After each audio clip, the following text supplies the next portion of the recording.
Our country was the first country founded on the principle of liberty and justice for all.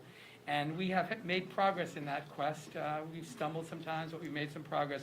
But the LGBTQ community, while having made some progress, continues to be in this fight for full equality. In most states, members of the LGBTQ community are at risk of losing an apartment, being denied credit, being turned away from service on a jury, all because of who they are or who they love.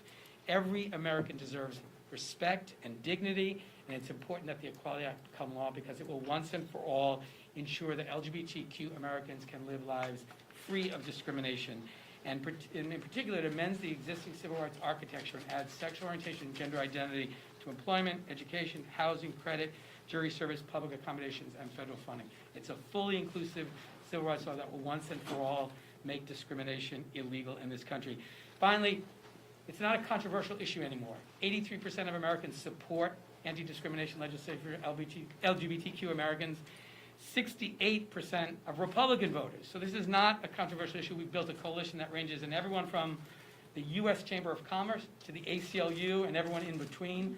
Over 600 major organizations, hundreds of business leaders representing some of the most important companies in America all support the Equality Act. And I'll end with just a word in remembrance of our extraordinary colleague, the late John Lewis, who at a very critical moment in our fight for the Equality Act made certain that people understood the urgency of this action and the importance of doing this comprehensive bill. And I hope in his honor we will finally make the Equality Act the law of the land. And with that, I'm delighted to introduce the Senate sponsor, the lead sponsor of the Senate, Senator Jeff Flake. You know, the Equality Act is all about freedom. President Lyndon Johnson said the freedom is the right to share fully and equally in American society. It is the right to be treated in every part of our national life as a person equal in dignity and promise to all others. But today, LGBTQ Americans are not free. They do not share fully and equally in our national life. They are not treated as individuals equal in dignity and promise to all others. In 29 states, it is still legal today to discriminate against Americans because of who they are and whom they love. In over half the states of the Union, LGBTQ Americans can be married in the morning, ejected from a restaurant at lunch, denied a mortgage, dismissed from jury in the afternoon, evicted from their house that night. It is way past time we change that. Way past time we pass a National Equality Act. Together, we all introduced this bill in 2015. In fact, John Lewis was standing right here, well, not in this room, but across on the Senate side. And I think, as David mentioned, that his presence was powerful then, and as we think of him, it's powerful now. And he said we should get in good trouble, engage in good trouble, and we need a lot of good trouble to get this bill passed. In 2019, we had a powerful moment in May 17, 2019, with consideration of passage of the Equality Act in the U.S. House of Representatives. And I applaud my House colleagues for that tremendous victory. Well done. That was an awesome moment. But the leadership of the Senate at that same time refused to hold a vote, refused to hold a debate, refused to hold a hearing on this fundamental issue of freedom. But this year, 2021, it's different. We have leadership of the House and leadership of the Senate that supports this vision of opportunity and equality for all. We also have a tremendous number of civil rights partners that are taking us forward in this effort. The NAACP, the Human Rights Campaign, the Lawyers Committee for Civil Rights, the Leadership Conference on Civil and Human Rights, the National Urban League, that are working passionately and diligently to make sure we get this right. And this year is different because we have a President, Joe Biden, who believes in the dignity and humanity of every American. And it's different because we have more Senate sponsors. And as David mentioned, we have more organizations, we have more businesses, we have more religious organizations with us at this moment. My friends, it is time we end this dark history of prejudice and discrimination and ring the bells of freedom for opportunity and equality for all. It is my pleasure now to introduce the Speaker of the House, Speaker Pelosi. Thank you very much, Senator, and thank you for your leadership on this important issue. It's an honor to welcome you over to the House side. It's always a pleasure to welcome back the distinguished, now Majority Leader of the Senate back. Senator, Pleasure to be back. and even more of a pleasure with Senator Baldwin with you returning to the House. We always took such pride in her being in the House, and then when she went on to the Senate as well. And thank you for being here for this very special occasion for all of us. Senator Booker, welcome to the House, not necessarily back, but welcome. And it's an honor to be here with Mr. Takano, the Chair of the Veterans Affairs Committee, but a leader in the Equality Caucus, and of course, our Chair of the Judiciary Committee, Mr. Nadler, who has made so many things possible for us. It's an honor to be with you. David Cicilline is a person we're very, very proud of. And we thank you, David, for giving us this opportunity today, and to you, Senator Merkley. Senator Merkley referenced to when we were together 5 years ago. We were in the LBJ room, as a matter of fact, over on the Senate side, when this Equality Act was introduced. Senator Merkley, Congressman Cicilline were the lead sponsors, but as Senator Merkley mentioned, right there standing with them was John Lewis, and that was very important. Again, we stood there with an icon of the civil rights movement in a room named for LBJ, who had been the sponsor who fought for and signed the Civil Rights Bill. The Civil Rights Act is a pillar of freedom in our country. It is not amended lightly. So how proud were we to have our beloved, as I said, John Lewis and the Congressional Black Caucus with us on that day as they gave their imprimatur to opening up the Civil Rights Act to end discrimination against the LGBTQ community. The two sponsors of the bill have said why this is necessary. It shouldn't be necessary, but why it is necessary and why it's important for us to act. And as we remember John Lewis's life, we remember his words spoken at the Pride Parade. The Pride Parade in Atlanta, shortly after being diagnosed with cancer. We are one people, one family. We all live in the same house. And those words have been an inspiration to us. In closing, I just want to say that our two lead sponsors, Senator Merkley and Mr. Cicilline, talked about the outside groups who are endorsing this legislation. And I want to thank all of them. For some, it's the easiest thing in the world. For others, it took a level of courage and, shall we say, fortitude to go forward. But all of them, very important as we do our inside maneuvering to get as many votes as possible, hopefully as bipartisan as possible, the outside mobilization, so essential to bring have a drumbeat across America for freedom, for liberty and justice for all. Thank you all very much for being here. I'm going to excuse myself to go to the floor as we have the bill on the floor right now, and I don't want to lose my time. I don't know who's in charge there, but I don't want to lose my time. With that, I'm very pleased to yield to the distinguished former member of the House, now Majority Leader of the Senate, Chuck Schumer, and a champion on this issue when he was in the House and now as a leader in the Senate. Welcome. Well, thank you, Speaker Pelosi. It's great to be here. I want to thank all of my colleagues. I want to thank my dear colleague, Senator Merkley, for his steadfast, unrelenting passion on this issue. He reminds us every day how we have to pass the Equality Act, because that's what America's all about. And Jeff has been a great leader here, and I thank him. Tammy Baldwin, of course, is one of our just outstanding senators who's been right by Jeff's side pushing this bill. And I want to thank all of the House sponsors and Senator Cory Booker, who is also at Mr. Merkley's side pushing this legislation. And I want to start by addressing head-on some of the despicable comments made by a few Republicans about trans people.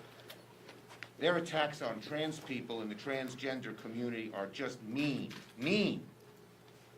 and show a complete lack of understanding, a complete lack of empathy.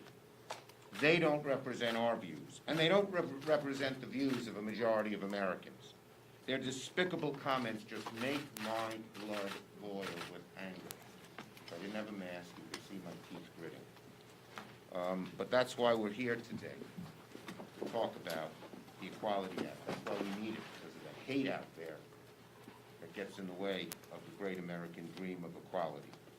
In many ways, the story of America has been about making those words true for all Americans.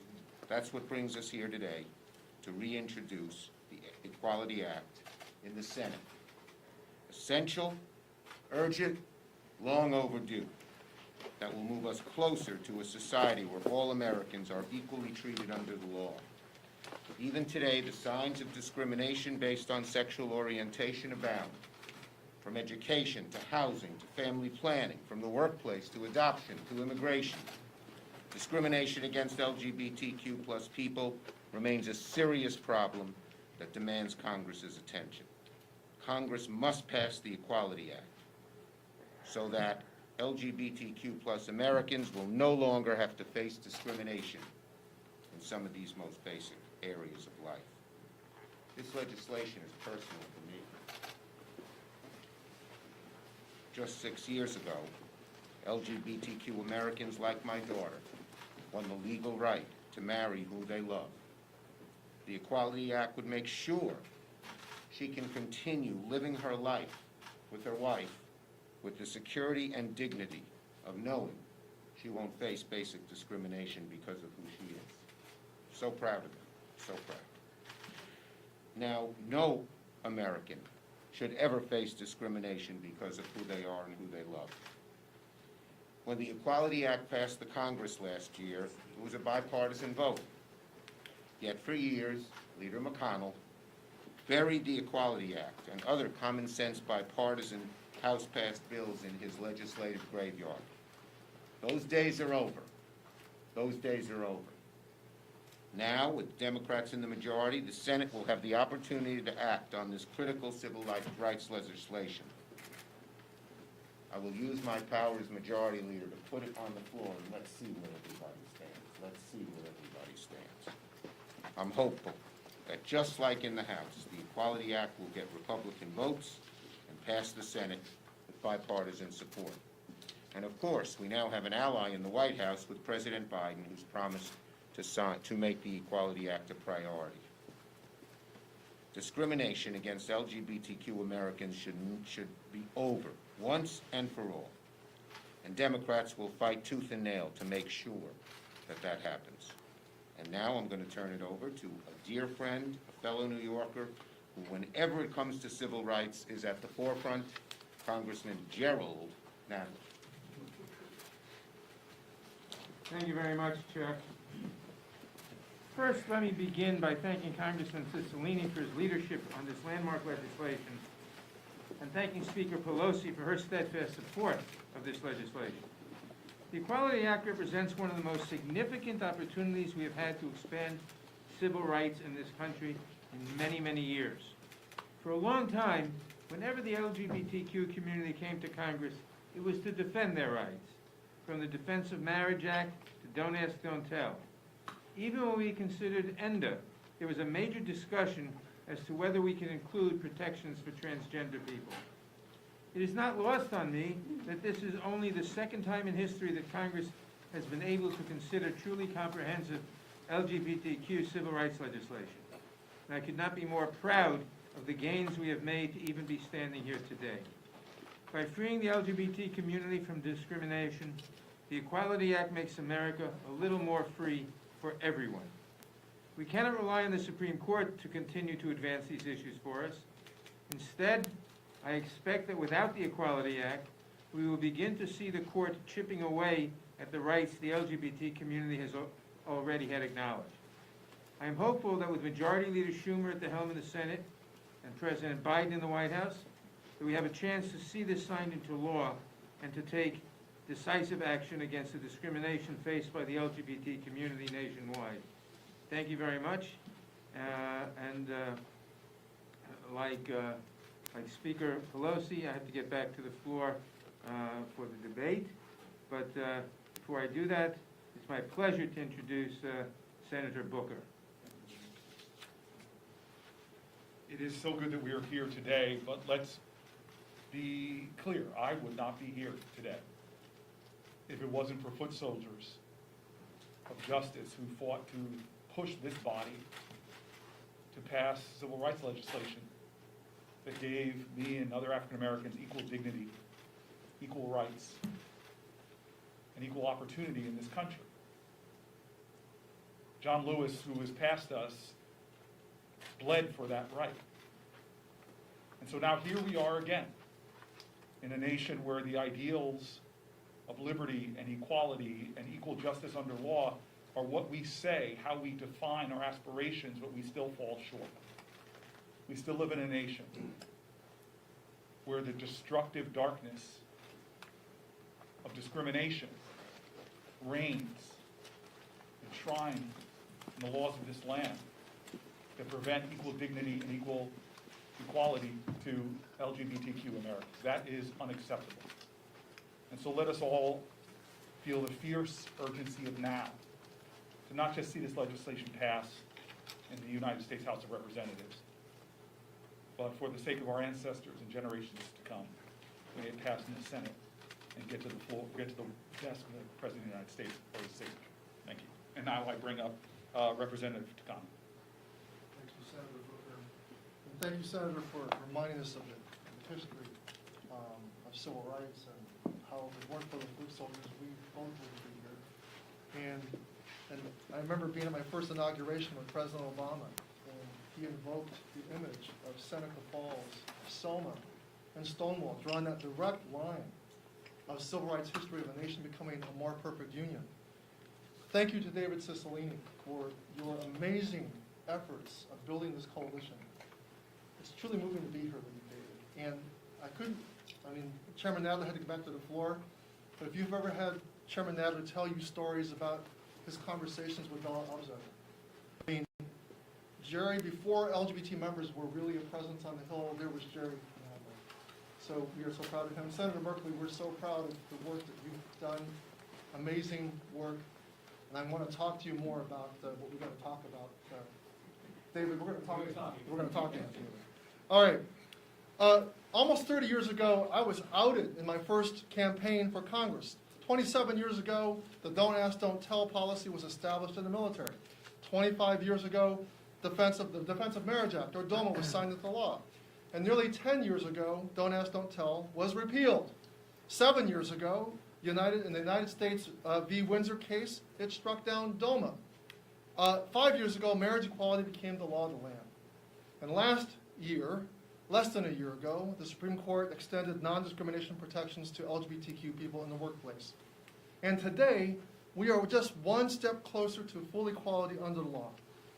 And that's real progress. But despite the strides that we have made toward greater acceptance for LGBTQ people, in a majority of states, 27 to be exact, our communities still face discrimination, and they do not enjoy the same civil rights as other Americans.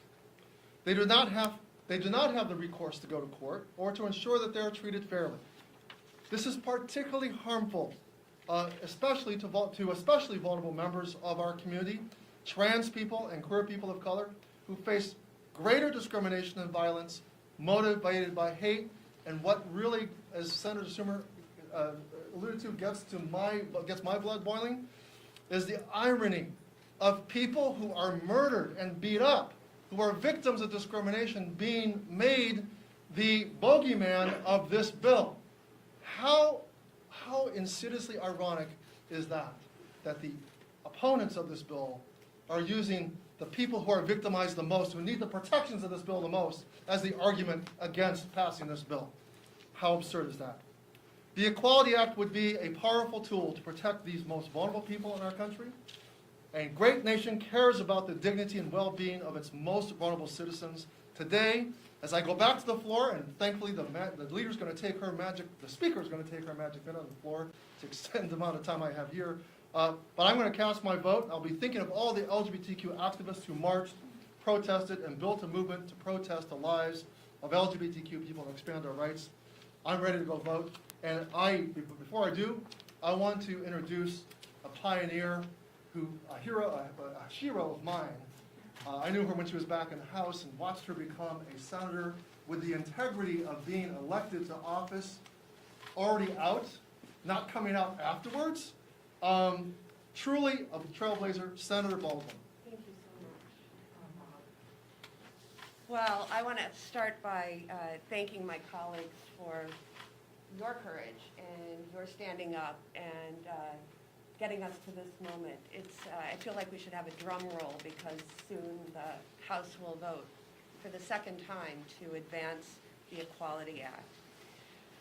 I appreciated everybody's comments, but I wanted to also appreciate Leader Schumer's comments with two regards. One is decrying and condemning in the strongest of terms the unfortunate and hateful remarks of some of our colleagues. And the level of ignorance is unacceptable. And but I also hearken back to the power of the LGBTQ movement of visibility helping to change hearts and minds. And that's what this long movement is about. I secondly appreciated Leader Schumer's personal remarks. You know, he said it's personal for me. And I will certainly say this is personal for me too. Not only as a member of the LGBTQ community, but for my brief time as a practicing attorney before I was full-time involved in public service, I had the occasion to represent clients in the LGBTQ community who had faced discrimination at the workplace or in seeking housing. And I got to see how devastating that can be, especially when the law falls short in terms of protections. In a majority of states and local jurisdictions, LGBT Americans live without fully inclusive non-discrimination laws and can still face discrimination because of who they are or who they love. And that's just wrong, and it's time to end this kind of discrimination against the LGBTQ community. All Americans should have the full freedom of equality. It's why we're here today. It's why I'm so proud to stand with my colleagues in the House and Senate as the House prepares to pass the Equality Act. We've been here before.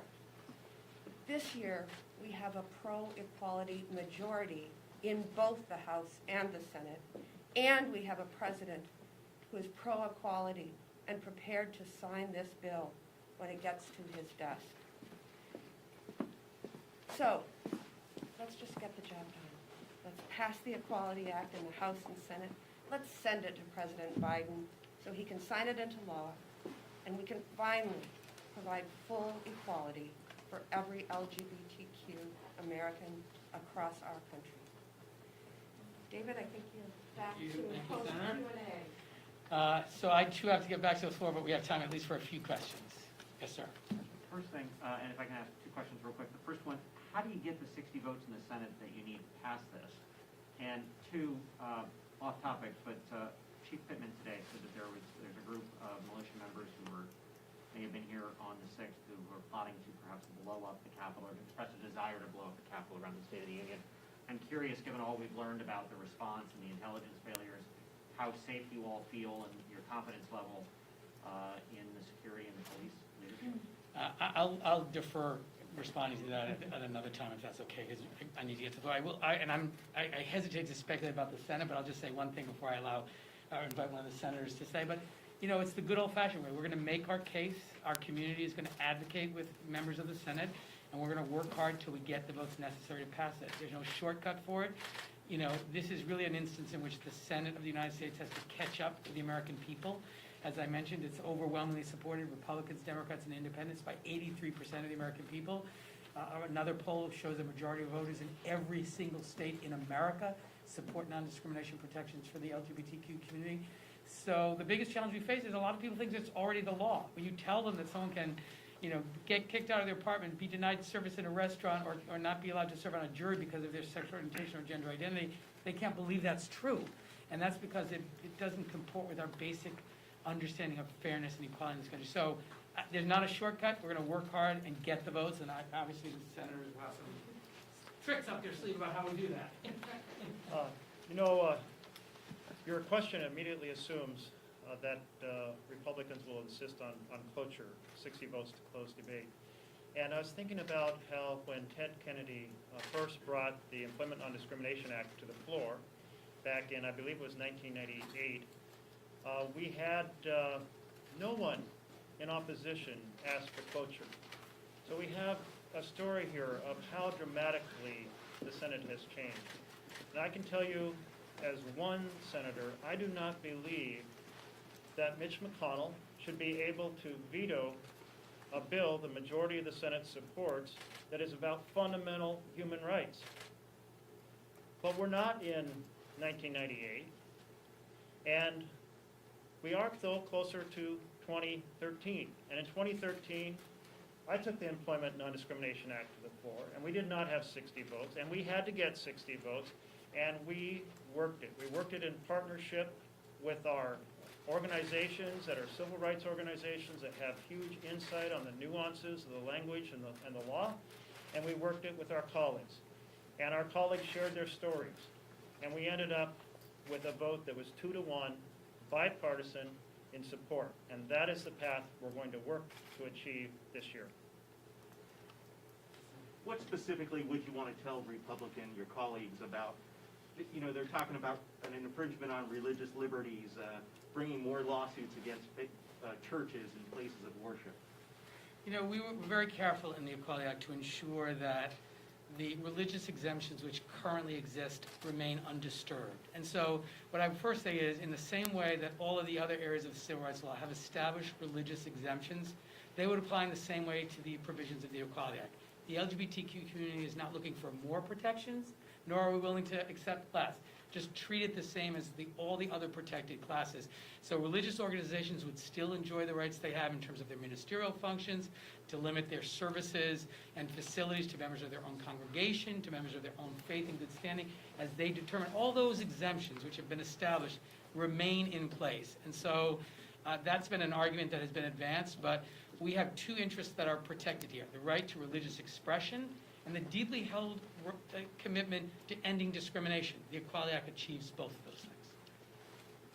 Can I just add to that the Bostock versus Clayton County decision has basically extended to the entire nation one portion of the Equality Act relating to employment, obviously a critical one, but by doing so has kept intact the current and existing religious exemptions. So that's now the reality in the United States. And so I just wanted to underscore what David Cicilline just said, that we want no more, nor should we accept any less. Thank you, Senator. Let me take one more. On the COVID relief package, Senator Schumer this morning said it was a... Is there any question on the Equality Act? Because Sure, I got to all run right. to the floor. I have one. Yes. Chris Stewart has signaled that he's going to introduce on Friday the Fairness for All Act as an alternative to the Equality Act with bipartisan support. Would that bill be better than nothing? No, that bill very clearly is worse than nothing. For the first time in our history, would actually put in federal statute provisions that permit discrimination against the LGBTQ community. It would be a tremendous step backward, which is why it's not supported by any major LGBT organization. All of the major LGBT organizations support the Equality Act.